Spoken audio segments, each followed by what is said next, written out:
Referee दोनों ही मुक्केबाजों को पुनः Keep your head up, no holding, low blow.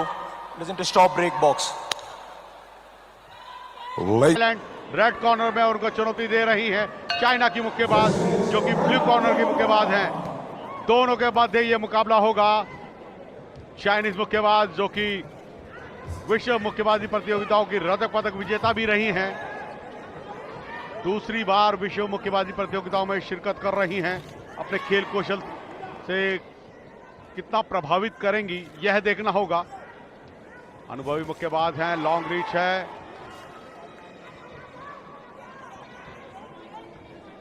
साउथपा boxer हैं।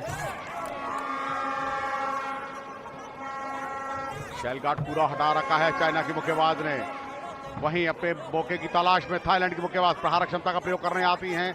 जैसे ही प्रहार करने आ रही है, काउंटर अटैक की गेम खेल रही हैं और अपनी लॉन्ग रीच से अपनी प्रतिद्वंदी को अपने से दूर रख रही हैं। रेड कॉर्नर की मुक्केबाज को अपने से दूर रख रही हैं।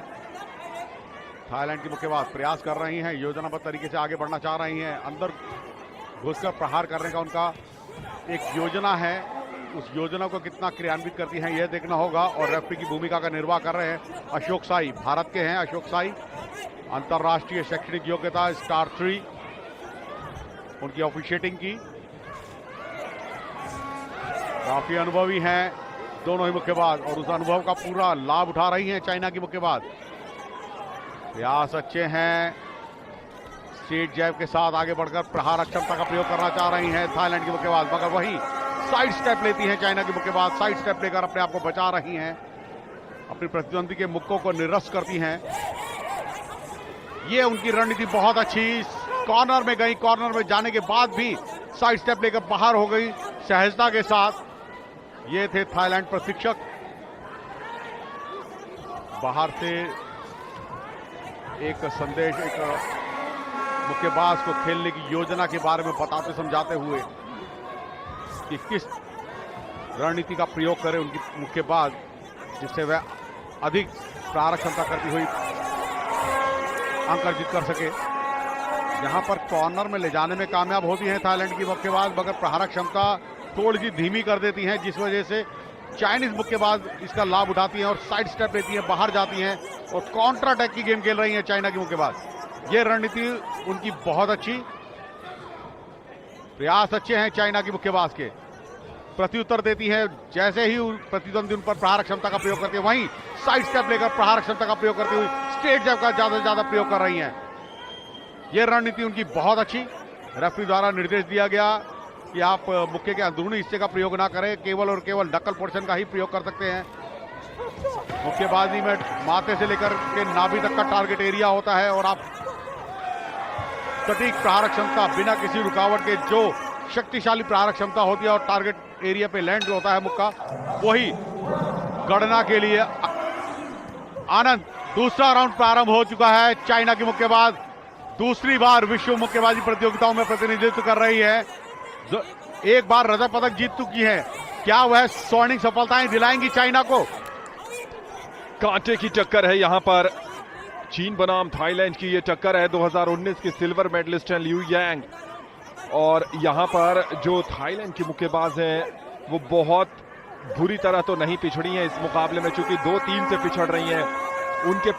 उन्हें भी पता है कि वो वापसी कर सकती हैं यहां पर, लेकिन जो हाइट का एडवांटेज है इस समय लियू यांग के पास, उसको वो कैपिटलाइज करने की पूरी कोशिश कर रही हैं। दूसरी तरफ थाई बॉक्सर की बात करें तो उनके पास ऑप्शंस है नहीं, अटैक पर जाना पड़ेगा। क्लोज जा रही है, लेकिन उसके बाद जो स्ट्रैटेजी है क्लिंच करके समय जाया करने के, उसमें यांग इस समय सफल साबित हो रही हैं। लॉन्ग रीच का फायदा उठाना चाहती हैं यांग। एक और अटैकिंग इंटेंट शो किया था, लेकिन जब बहुत पास आ जा रही हैं तो ओपनिंग मिल नहीं पा रही है। इस बार लेफ्ट हुक आया था थाई बॉक्सर की तरफ से, लेकिन वो हवाई फायरिंग यहां पर भारतीय रेफरी कह रहे हैं कि हेड अप करके खेलिए। इस बार थोड़ा सा ऑफ बैलेंस किया आपने लेफ्ट हुक से, हवाई फायरिंग, और उसके बाद काउंटर पर गई थी थाई बॉक्सर। लेकिन उतना ही कमाल का डिफेंस है यांग का।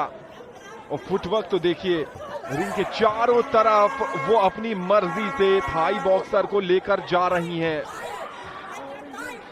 एक ढंग से अब तक जो भी समय बीता है इस बाउट को डिक्टेट कर रही हैं थाईलैंड की बॉक्सर के अगेंस्ट लियू यांग। एक और बढ़िया डक एंड वीव का प्रदर्शन करती हुई, एक बार फिर इंटरवेंशन आता हुआ साई अशोक का। क्या यहां पर एक ओपनिंग ढूंढ पाएंगी थाईलैंड की सुआन अफेंग? इस बार बढ़िया डाइंग मोमेंट्स है दूसरे दौर का, बहुत ही सुआन अफेंग, और कुछ बढ़िया कनेक्शन भी आए थे। क्लिंच ज्यादा आया दूसरे दौर में, और जब अटैकिंग इंटेंट पर आप रहते हैं, यहां पर राइट क्रॉस बिल्कुल सही जगह पर जड़ने में कामयाबी पाई थी। पदक के बेहद करीब है चीन की लियू यांग, बहुत करीब है, और लास्ट मिनट है, अंतिम राउंड है, और केवल सिर्फ 3 मिनट से भी कम समय है उनके पास स्वर्णिम सफलताएं हासिल करने के लिए, पाने के लिए उनके पास पूरा ये आसमां हम कह सकते हैं, अपना नाम दर्ज करवाने के लिए स्वर्णिम सफलताओं में चाइना की मुक्केबाज प्रहार क्षमता की अगर हम बात करें, स्टेट जैब के साथ बहुत ही सुंदर खेल कौशल का प्रदर्शन कर रही हैं, प्रत्युत्तर देती हैं यहाँ पर थाईलैंड की मुक्केबाज, उन पर प्रहार क्षमता का प्रयोग कर रही हैं। मगर योंग की अगर हम बात करें तो बहुत ही सुंदर प्रहार क्षमता, स्ट्रेट जैब, ये रणनीति उनकी बहुत अच्छी, प्रतिद्वंदी को पूरी तरह से कंट्रोल करती हैं, अपने लक्ष्य को साधती हैं और योजनाबद्ध तरीके से प्रहार। रेफरी भारतीय रेफरी हैं, सावधानी बरतें, ऐसा निर्देश दिया गया, कॉशन दिया गया चाइना की मुक्केबाज को कि सर को उठाकर खेले। बहुत सुंदर उन्होंने डक किया, बैंड किया था अपनी बॉडी को, और ये रणनीति उनकी बहुत अच्छी है, अपने आप को बैंड करना, बैंड करके फिर बॉडी पर प्रहार करती है, यानी कि एब्डोमिनल पर अपनी प्रतिद्वंदी के एब्डोमिनल पर प्रहार क्षमता का प्रयोग करती है। तो ये रणनीति उनकी बहुत अच्छी है, इसी रणनीति का अनुपालन वह पूर्णतः करती हुई